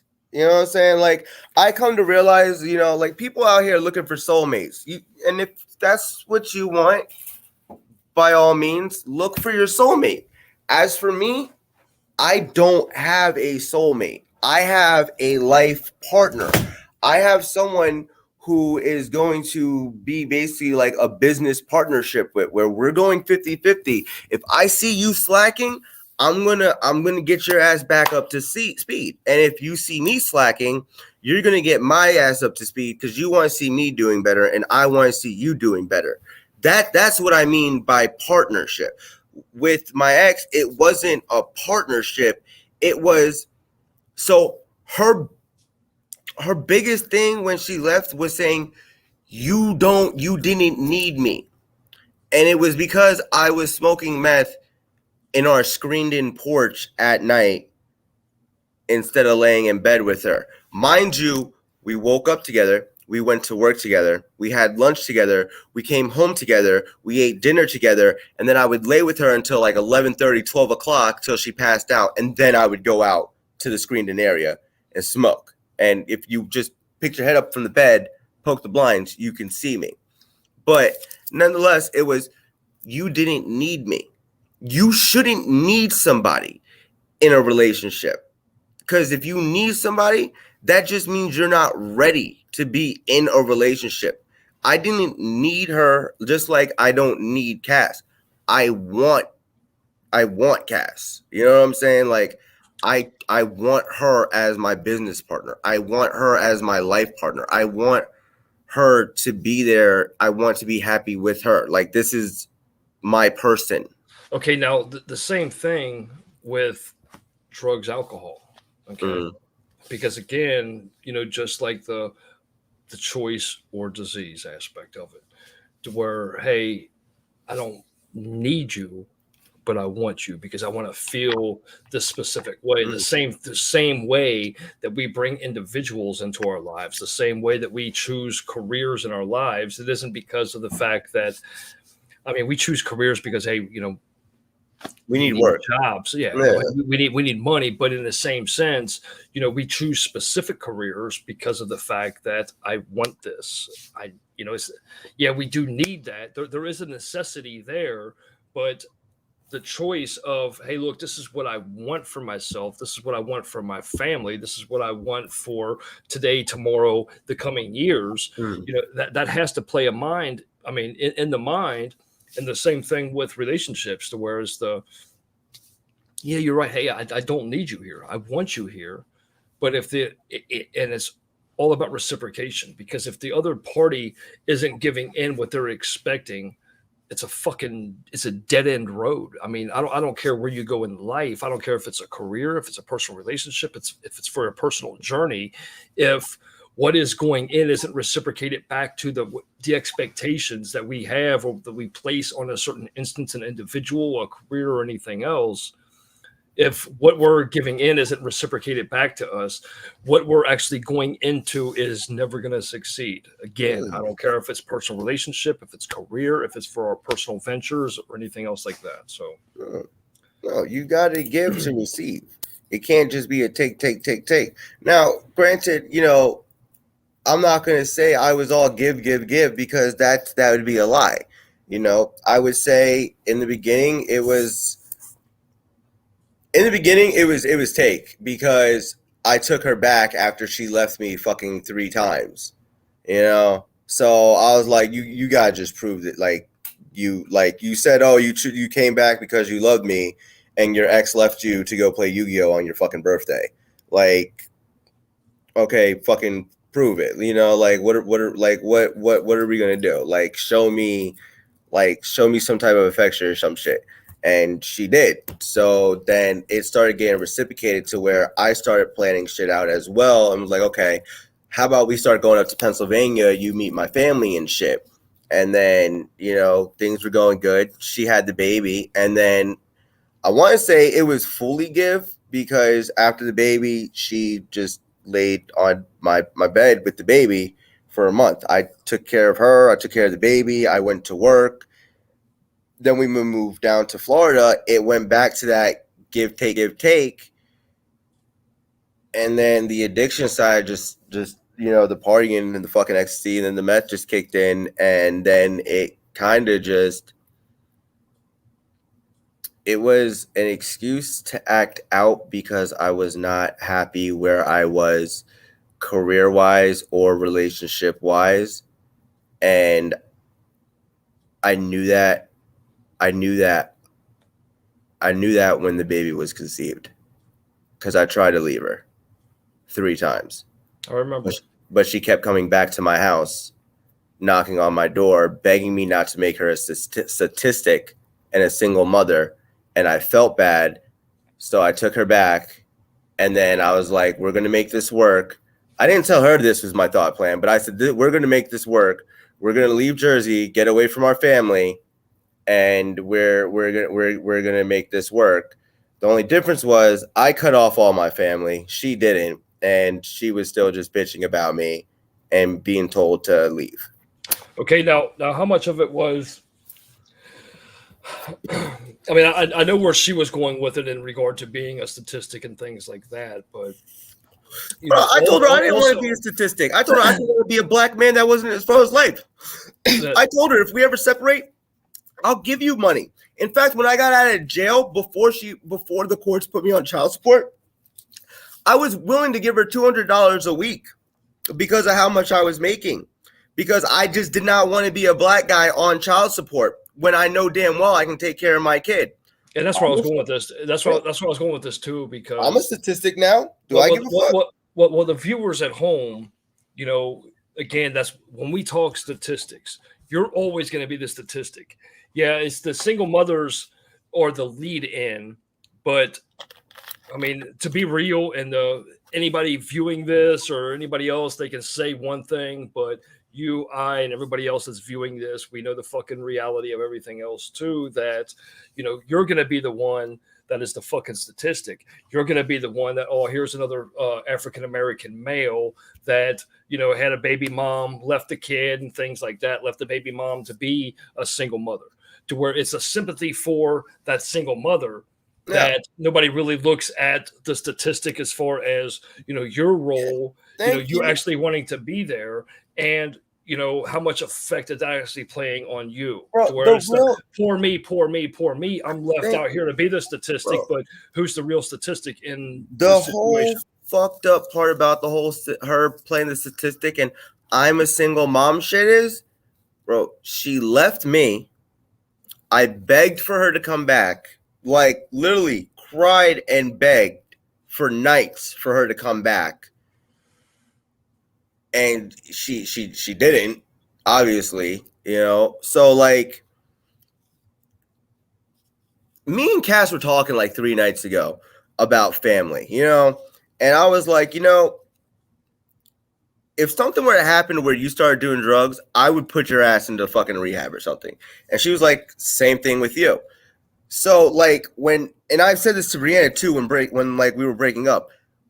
If you love somebody, like, she said, loved me, and you saw I was falling deep into addiction, instead of running away, try to fucking help. Like there was a time where I asked if she could ask her dad if he can watch the baby for the week, and her just come back to the trailer and just help me just get straight, like just cut the shit out. No, they wouldn't do that. I asked her dad if she ever asked her. She didn't. You know what I'm saying? Like you can't say 99% of addicts. I'm not going to use a statistic, and because people will fucking hold me to it and be like, you said 99%, and actually it's like 97.5%. But percentage is all bullshit. Because I can tell you don't use percentage, because honestly, if I tell you what I'm saying is 99% of addicts, and you can attest to this as well too. I can attest to this as well, that 99% of addicts don't want to be fucking addicts. You know, there's something there. There's an emotion being provided. There's a reciprocation from me using drugs or me drinking alcohol that I'm not receiving from the individuals in my life, Yeah. work in my life, and things like that. So that's what that's why I believe that 99% of it is choice, not disease, not any fucking thing else. It's the fact that, well, hey, this part of my life is lacking. This is what this drug, this is what this alcohol is providing me at this moment, here and now. You know what I mean? 100% facts. So Yeah. I wasn't feeling like appreciated. I wasn't feeling like I was full in my capabilities. Like, how do I put? I wasn't using my abilities to the fullest. I wasn't utilizing my time properly, and I just wasn't fully being me. And when I was on the meth, I was up multiple fucking days in a row to where I could play video games, go to fucking work, take care of the baby, clean the fucking house, do whatever the fuck I need to do, and be like, all right, well, I don't gotta worry about, the day being wasted because I spent the whole day doing anything. All 24 hours wasn't wasted. Like, yeah, you get some sort of satisfaction out of drugs. That's why we go to drugs. You just gotta find what the fuck is lacking and fix it. yeah, so like, how much more? I mean, what you've made it evident during this whole broadcast, but where you are today, how much of yourself today were you able to see? I mean, was your whole life fogged until that clarification of when you came to, let's just say, or how much of yourself today is what you've seen for yourself in all of the years of addiction, all of your years growing, all of the years, and like even in your past relationship and with Timothy's mother and everything else like that, how much of where you are today did you see for yourself, or were you unable to see yourself where you are today because of that cloud mind that you've had for so long? Because again, obviously, it may have just started with weed, but like you said, the cloud judgment, how slow the response time was, and everything else, not being able to remember and things like that. Where people talk about how marijuana is not a drug and things like that, but it does cloud judgment. It does fog memory. It does. There are so many different downsides to it as well. But how much of that played into you not really being able to see for yourself who you yourself are today? So I can say everything that I got now and how I'm living, I saw for me when I was 12, 13, 14, 15. By the time I hit 16, I was like kind of failing school, and my mom was talking me into dropping out. Ish. Yeah, no, I was passing 3 classes, but my science class. Like, I was just failing science. And my mom was like, well, if you fail science, you're going to get left back. You might as well drop out and get your GED. You're not going to be like your cousin Amanda and get it because you know what? She just wants it more than you. So then right there, that kind of boosted me to want to fucking get my fucking high school diploma to shove it in her fucking face, which I did. But then, after the whole fucking fight with her and everything, that boosted into the smoking weed and shit. And yeah, there's just a lot of things that just fall into it. There really fucking is. It's mental, family, environmental. Because so I feel once I got down to Florida, I had everything taken care of. Like, I knew I had anger problems. I knew I was prone to fucking doing drugs and shit. And I was offered multiple times before, like if I wanted a Xanax or something from other people, and I was just like, no. But once being in that fucking trailer park and just hanging around the people I was hanging around, and they were just doing all the things that I wanted to be doing, and I was like, well, this is the norm here. Like, it's like going to Vegas and not playing a fucking slot machine. Thank you. Yeah. You know what I'm saying? Like, it's people look at you like, what do you mean you've never played what are you, fucking 12? I'm like, oh, okay, so all these people here, they're just fucking popping ecstasy, fucking Xanax, and partying okay, That's the slot machine. yeah, that's the slot machine. Bing, bing, bing, hit them lights. Yeah, so like everything plays into it. It's just what you choose to do. Awesome. And hey, I can't express enough how fucking proud I am of you. And you know that. I mean, that comes from my heart, man. I mean, I've seen it all. I mean, you've been exposed to a lot of my personal life as well too.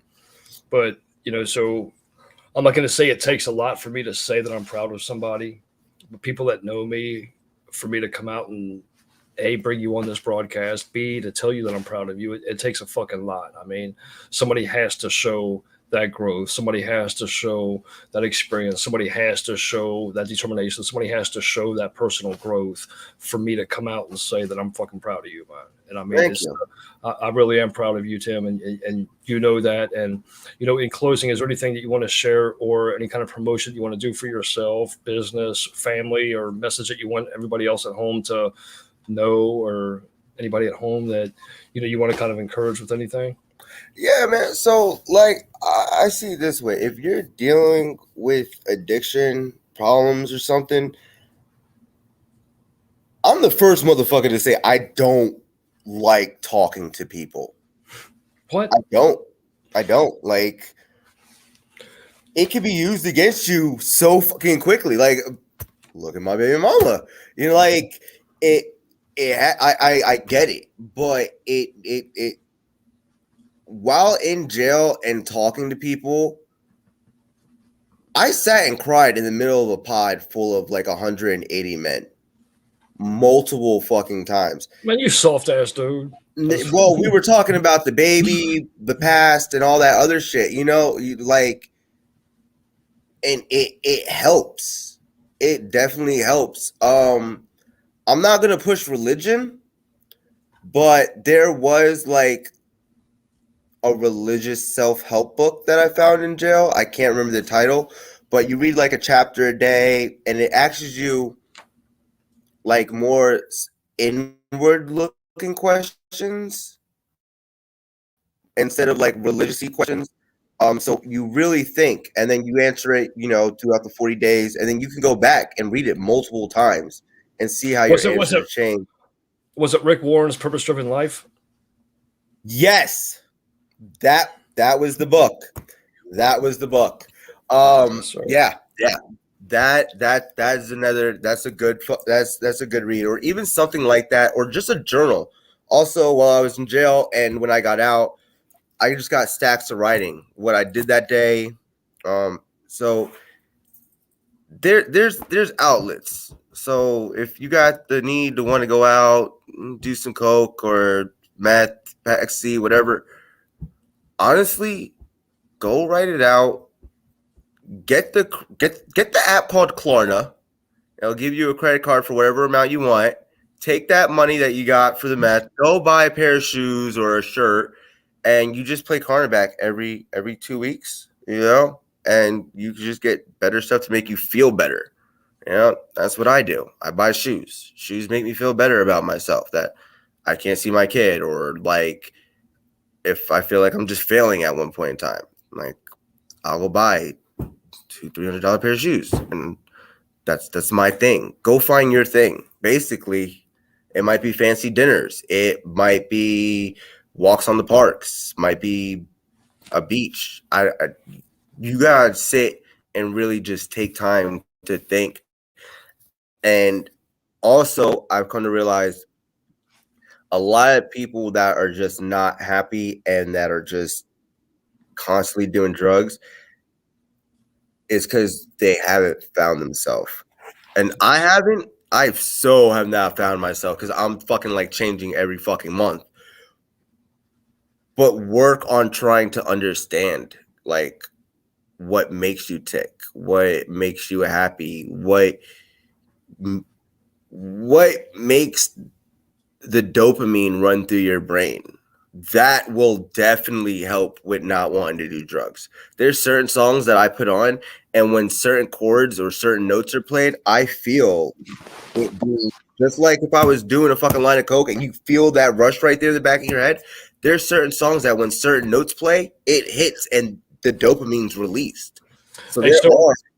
let me ask you a question real quick. So what's gonna happen? Because fuck, you got 31, 32 pairs of shoes. You got one for every day of the week for the month, but what's I gonna started happen? giving some of them away. No, but I'm saying, but I mean, like, what's gonna happen when the shoes don't do it anymore? I mean, have you ever thought about that as far as the? I have. Do you have a release? I know you got the jackets, clothes, or extra So releases, but I mean, because yeah. going for, because I think like now, Mhm. at least you've been able to take that release and you've been able to invert it to where it's at least you're still doing for you, but it's in a positive sense of doing for you to where it's appearance or it's to make you feel better and to make you So more presentable, so and it's always so regardless of how you do that, it's still a positive release, it's still a positive addiction. So have you so thought about the what happens in that moment to where there's no more shoes, there's no more clothes or anything else like that? So what's your message about, finding that high, regardless of it being the shoes or anything else? What's going to happen if, let's say, those shoes aren't there? So what, do you have that safety net in place to where, well, hey, you know what? It's still going to be for self, but it's going to be in this manner here. So I do. There was a point in time where like shoes just wasn't doing it because I was buying just regular LeBrons and regular Nikes. So I got bored and I was like, they're just shoes now. So then I switched. I'm just gonna come out the bat and say it. A lot of my transformation and success is due to fucking pettiness. I wanted to be better than my baby mama. I wanted to make more money than my baby mama. I wanted to dress better. I wanted to have nicer shit than my baby mama. So I could say, fuck you. You left me in a trailer to fucking die. And now I'm wiping my ass with fucking $100 bills eating Wagyu steak. Suck it. And that was my thing. That was my purpose driven. And then I kind of slumped out of that and was like shoes. And then the shoes weren't doing it. So then I found different shoes, like Yeezys, and then it went to working out, curls. Like I'll sit at work all day and I just curl and just like this, or I use the hand crunchers to work out the forearms. You And did then that forever. You did I that know, hard. but now I do it a lot more. Like a lot more. And I eat more, so I gain on weight. Like I'm damn near 200 pounds right now. Like, but then working out, it wasn't doing it. I was seeing that I was releasing anger, but I still had a lot more anger built up. So then I went back to buying shoes, but this time, since all shoes kind of look the same, I do collab shoes. Like these are the Stewie Griffin LeBrons. So it's like a cartoon collab, And I got like Simpsons. Space Jam. I have the Space Jam ones too. I was just actually next payday. I'm going to order the other pair, which is Roadrunner and Wile E. Coyote, because I got the Bugs Bunny pair. But yeah, so like I do cartoonish remix things. I was always a fan of animation and cartoons. So to see like my favorite cartoons on shoes, that's my thing. I Also, also they're have drawing everything else too, because I know that a lot of your artwork and everything else too. You were able to draw like the Spider-Mans, the Looney Tunes. I mean, you're phenomenal being able to draw and everything else too, and express yourself through animation. To where that's all life really is an animation of the characters, personalities, and things like that we try to portray. So yeah, unfortunately, I don't draw no more. After sitting in the trailer for 4 months straight, just drawing every fucking hour, I can't bring myself to draw without literally seeing the whole living room covered in pictures and just the whole setup and everything. And it disgusts me. So then I go out and then I buy new shirts or new pants or just something. Like, honestly, let's be real. Clothes, shoes, pants, we humans, that is never going to run out. And as long as there's celebrities doing like brand new shoes. Like Travis Scott got a brand new pair of shoes that are dropping either Monday or the beginning of next month. Like it's not gonna end. So find something you like that you know is going to be there. Like PlayStations, Xbox, gaming, AIs. AI is taking off like completely. You're able to make a simulation inside of a simulation. How fucking dope is that? So there's always something out there. You know, just one thing I've noticed with tweakers, you guys draw and we take apart shit and we put it back together. Stay away from electronics, mechanics, and art. For like, I'm serious, because like art for me now makes me think of fucking just smoking meth and drawing. So find something out. Go do like sports or something, like play handball, tennis, something of that nature. You know, other people just like to get high and just sit back and watch TV. So just go out with that one. I don't know, but. Just like everybody's watching sports today, everybody's watching football right now instead of wanting to hear the positive messages and things like that we promote, right? Oh, how dare they? But hey, Tim, again, man, I'm fucking beyond like, you know, proud of you and everything else too. I appreciate you spending the time to come on here today and everything else. And of course, you know, I pray everything pans out. I know everything's going to pan out with, you know, you finally getting Timothy back in your life and things like that. You know, just keep going, you know, progressing forward positively with, you know, Cassandra, with Marketopia. And then, you know, anybody that wants to, you know, get with Tim on Marketopia to boost your business forward and things like that. I know from personal experience that Tim will get you to where you need to be business wise and even in personal life. So I want everybody to stay blessed. Tim, thank you again for, you know, coming on here, and you and the family stay blessed. All right. Of course. You too, Mike. Thank you. All right. Bye-bye.